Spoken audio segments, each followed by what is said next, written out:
This episode includes some details of a sexual crime.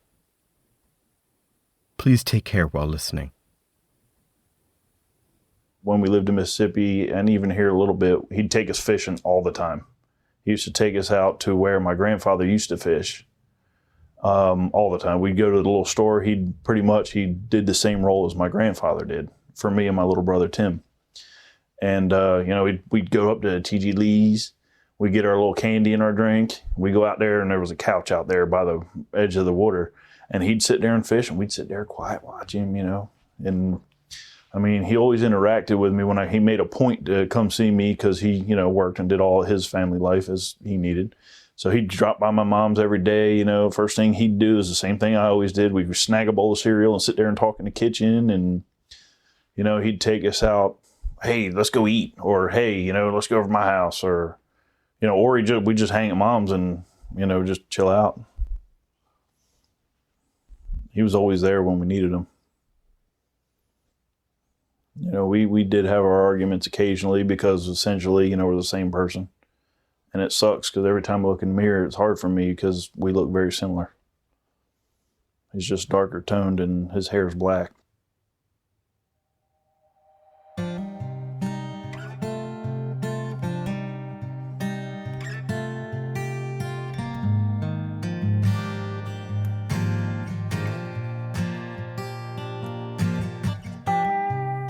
This is the story of how the 1999 murder of Joshua Hayes in Jacksonville, Florida, spun so far beyond anyone's expectations.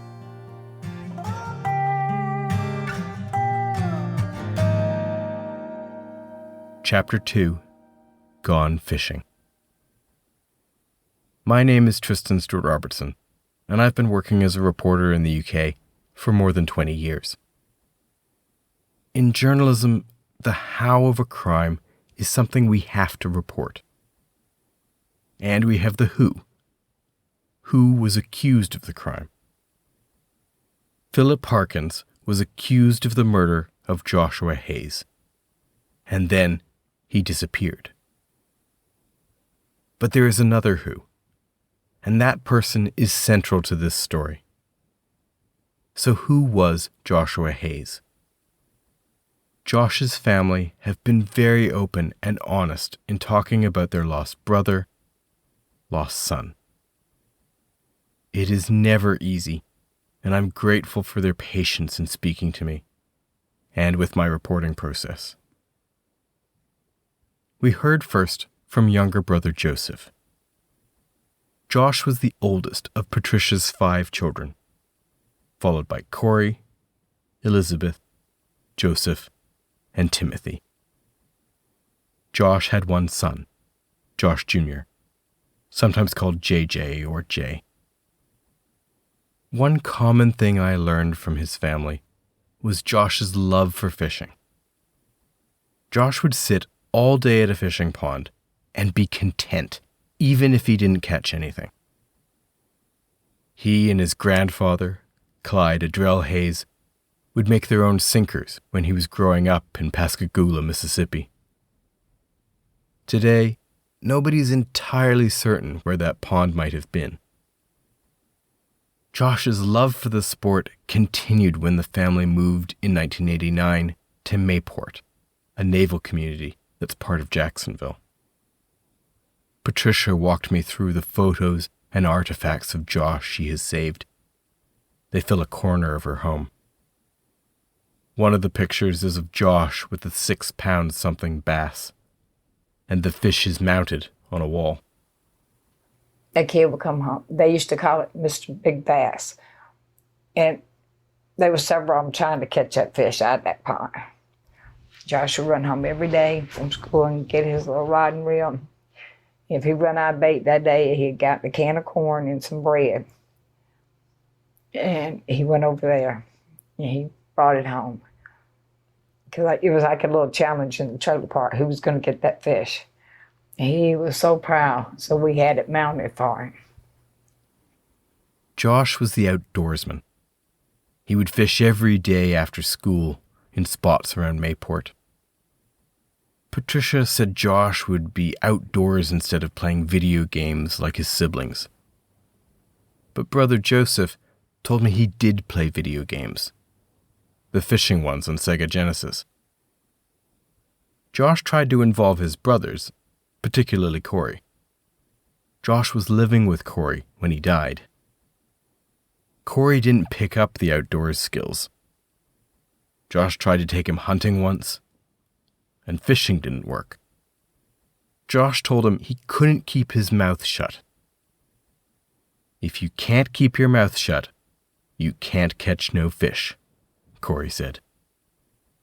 Corey and Josh were very close. I mean, you seen one, you seen the other. But Josh was always a protector of Corey. He always protected Corey. Josh liked to smoke his weed. He didn't drink. He didn't like alcohol. And he always protected Corey. It was always, if I would have ever thought one would have ever got killed, I would have probably thought it would have been Corey. Corey was more outgoing with the guys and everything. But Josh was more of a setback. He loved to hunt. He loved to fish.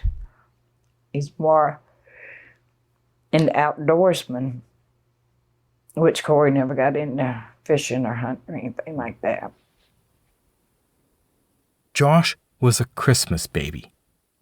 Patricia was 16 when she went into labor around 8 p.m. on Christmas Eve, 1976.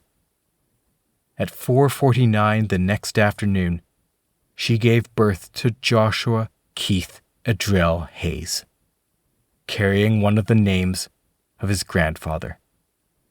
He weighed 5 pounds, 4.5 ounces. And they nearly lost him when he was born.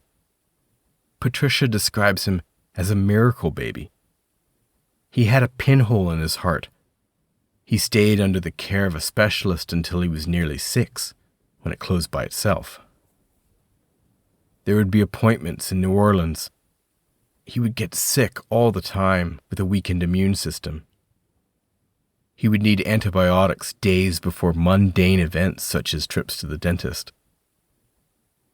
Once the hole closed, he was able to enjoy football and baseball, though he couldn't overexert himself.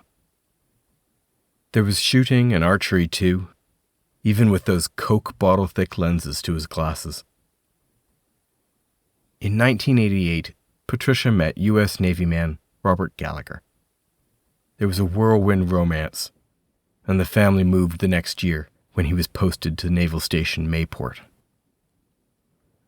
The port is one of the biggest for America's surface vessels.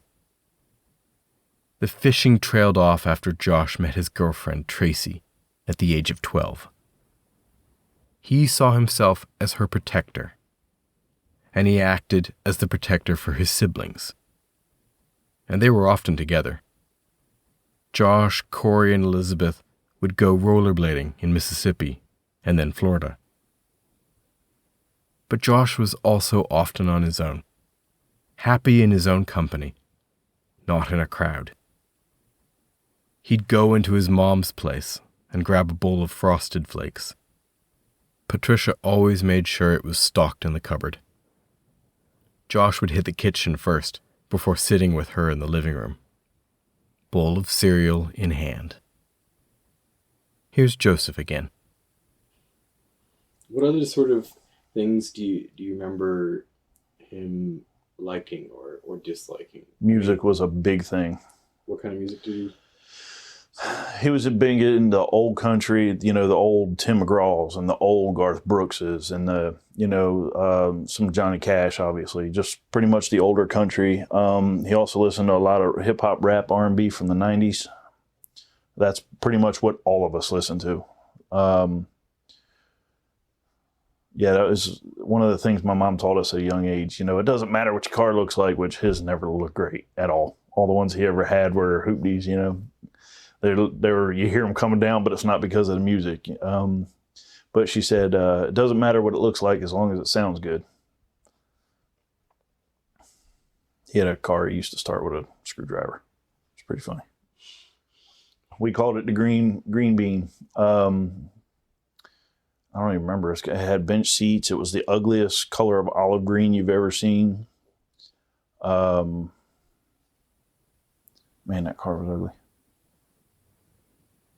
Josh attended Mayport Middle School and then Duncan U. Fletcher High School. Then he and girlfriend Tracy returned to Mississippi when she was pregnant with their son. The pair had been together since they were 12. Now they were aged 15 and about to be parents.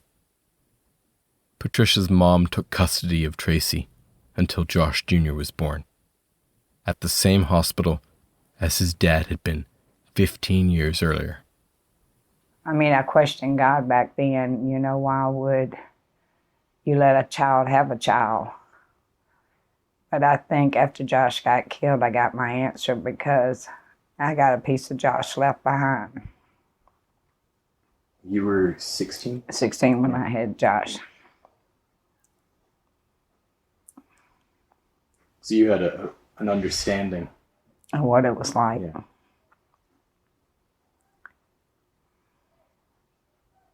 How difficult was it for you at that age?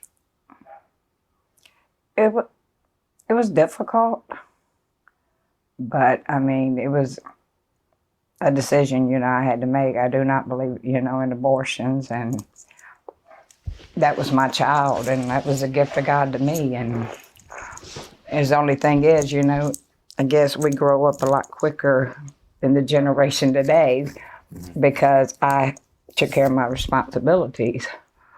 You know, I had to go to work, and you know, it wasn't like you have a child like they do these days and drop them off on grandma, you know. My mom said, your responsibility, you make this decision. It's your responsibility, it's not mine, you know. And which was good, though.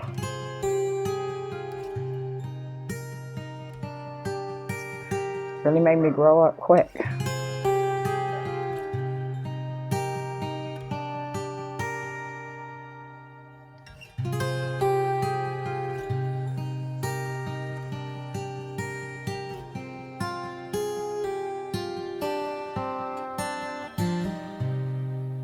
Josh wasn't perfect.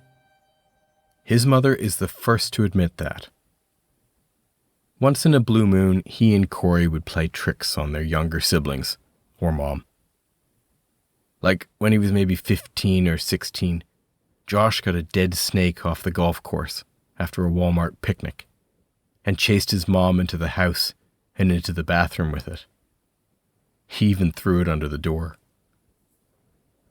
One time he and Corey hid all the electronics in the house while Joseph was sleeping, then left a note saying, "Some guard dog." Joseph slept through the whole thing. And like countless Americans, Josh had civil and criminal traffic violations.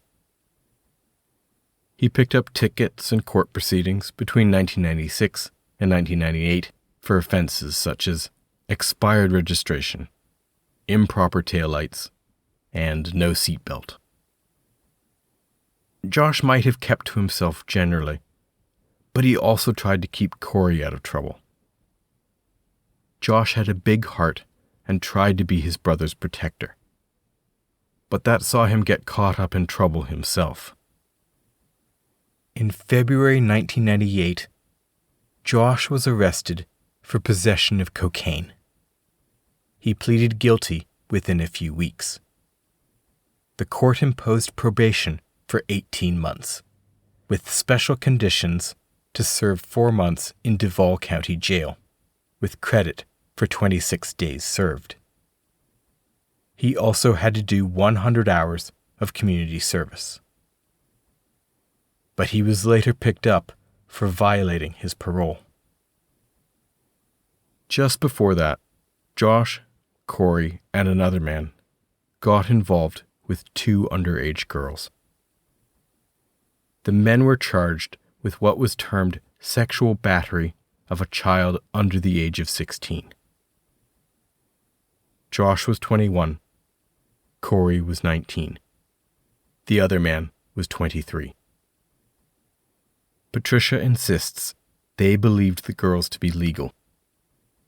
Josh was involved with one of them.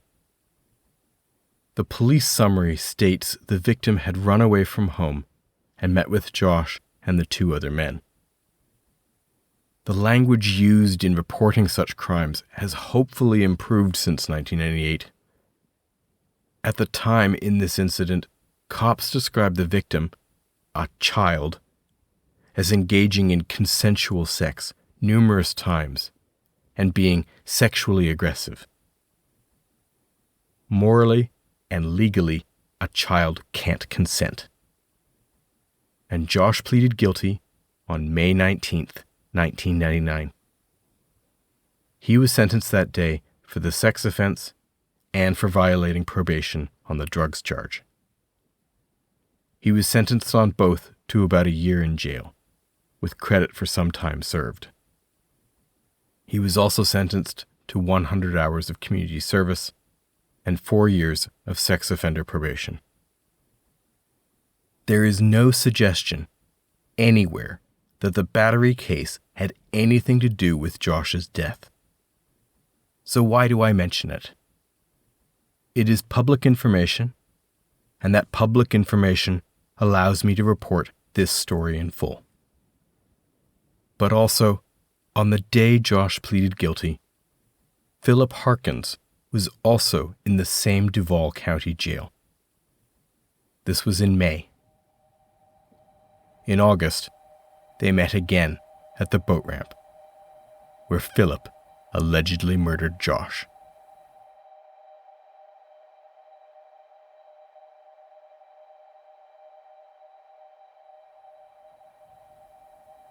When Josh was murdered, Patricia's life changed.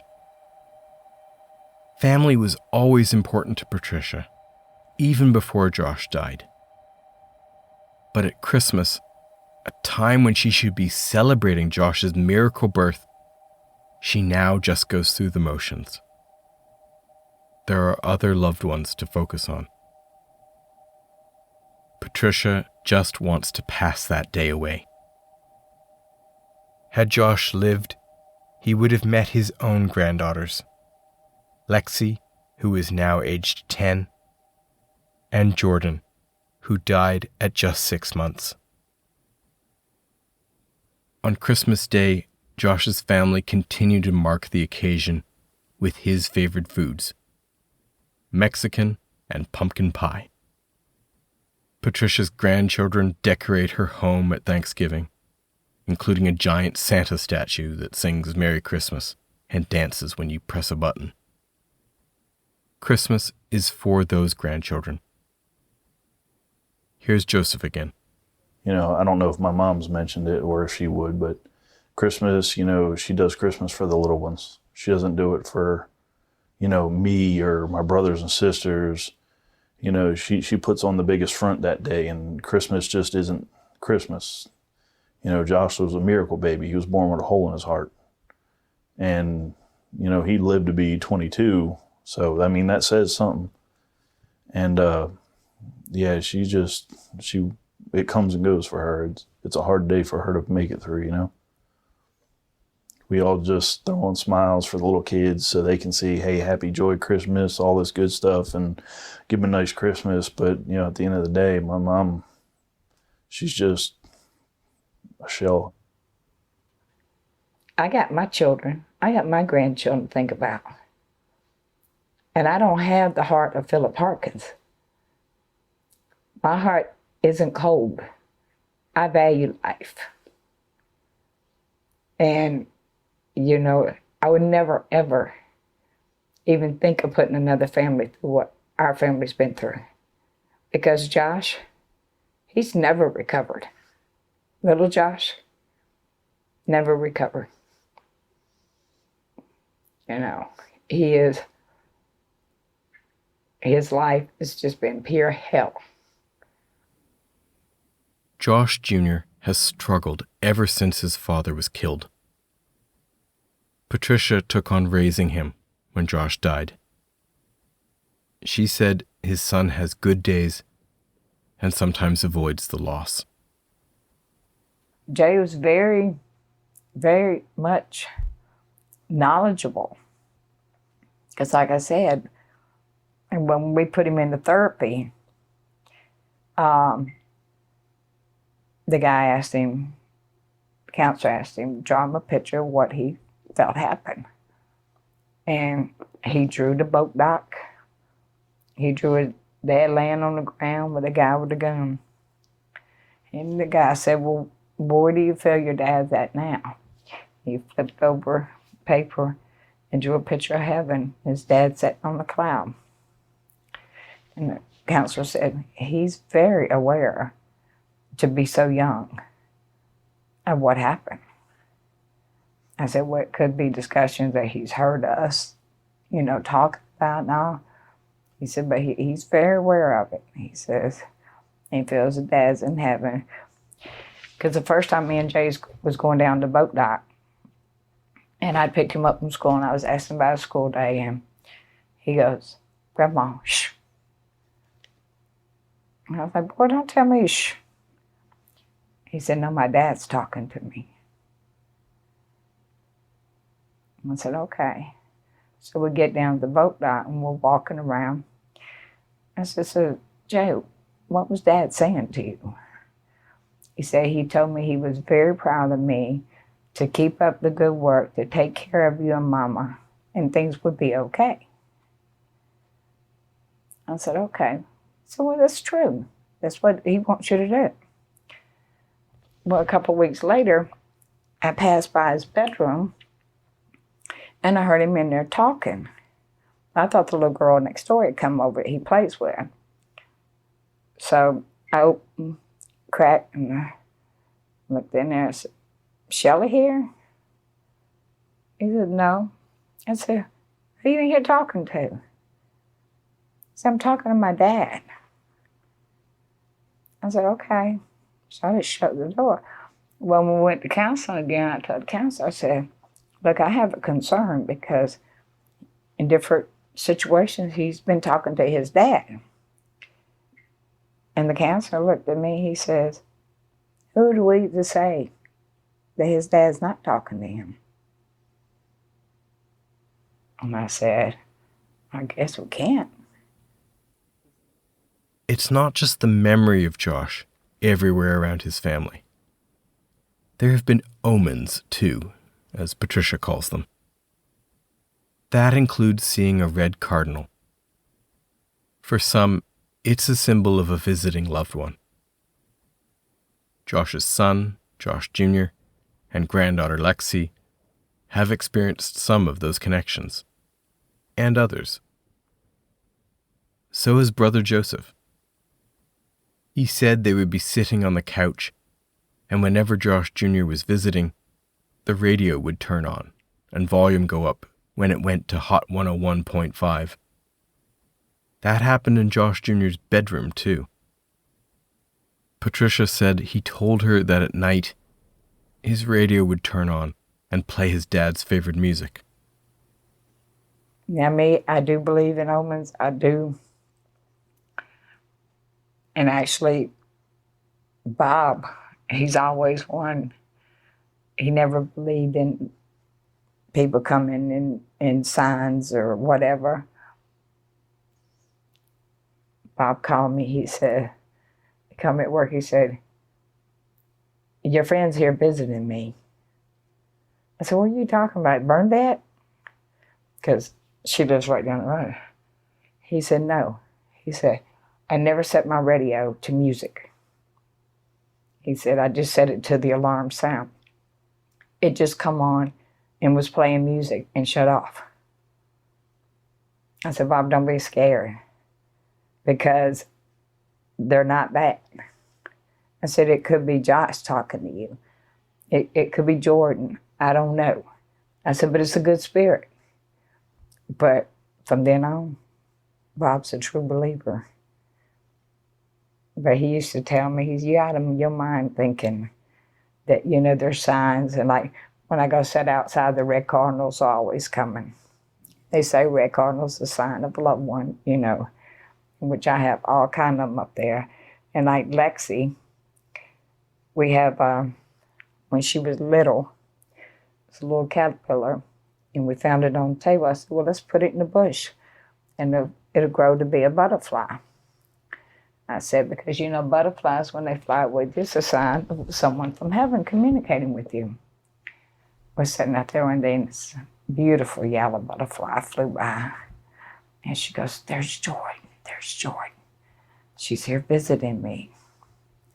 And every time, regardless if it's, she don't know if it's the same butterfly or not, when she sees that a yellow in the butterfly, that's her baby sister. That's Joy.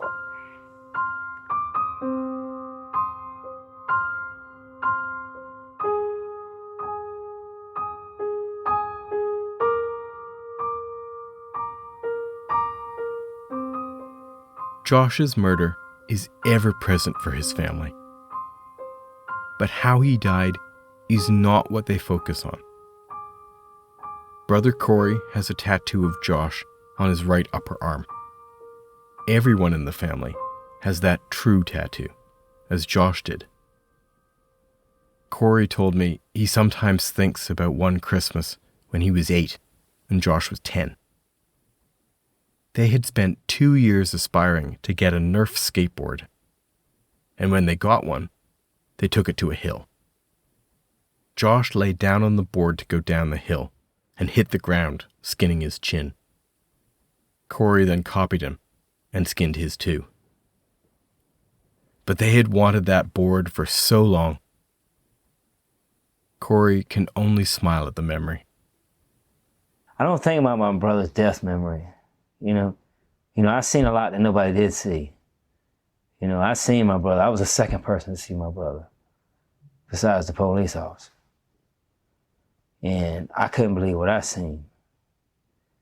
So therefore, I try not to. I definitely don't let that get to my head. But you know, like even at the funeral, I might have went up to the casket one time. You know, open casket. And that was it. Because what I seen last is a whole different person. Yeah, so I definitely don't think about that. Joseph's true tattoo sits in a cross with a ribbon wrapped around it. The cross says, Mom, and the names of her 5 children in order. There's a blood drop at the bottom. He told me he feels he and Josh were the same person. From shunning crowds and keeping a few select friends to their appearance. When Joseph meditates, his happy place is sitting in the Pocono Mountains in Pennsylvania, looking down over a pond. If I'm turbulent, you know, there's dark clouds rolling in, the weather's, you know, making the water choppy and stuff like that. Well, you know, as you calm down and sit, you know, you can see, you know, a figure sitting there fishing. I always believed it to be my brother after the fact, but I didn't know, and I still don't know who it is, but I guess I would say... There's a pond Joseph remembers in front of where they lived at one point. Every day, Josh would be out there fishing. And every time, you know, that's where I would see him. He'd always just walk to all the ponds fishing.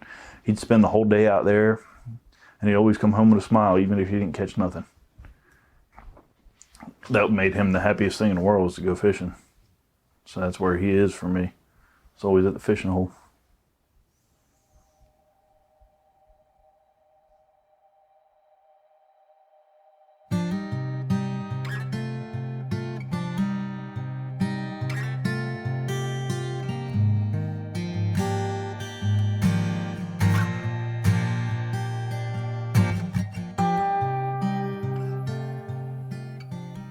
A Murder Without End is reported by Tristan Stewart-Robertson.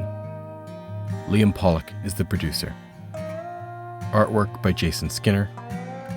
Music by Dylan Anthony. Sources for this episode include multiple interviews, as well as court and police records obtained under access to information laws.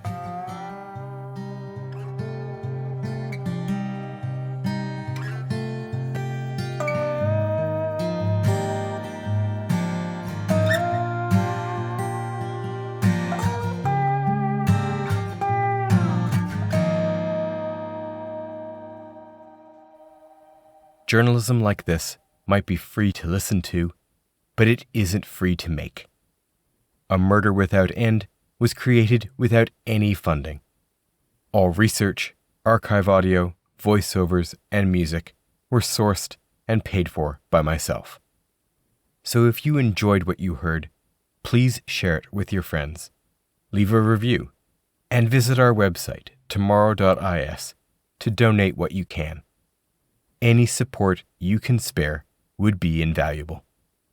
Thank you for listening.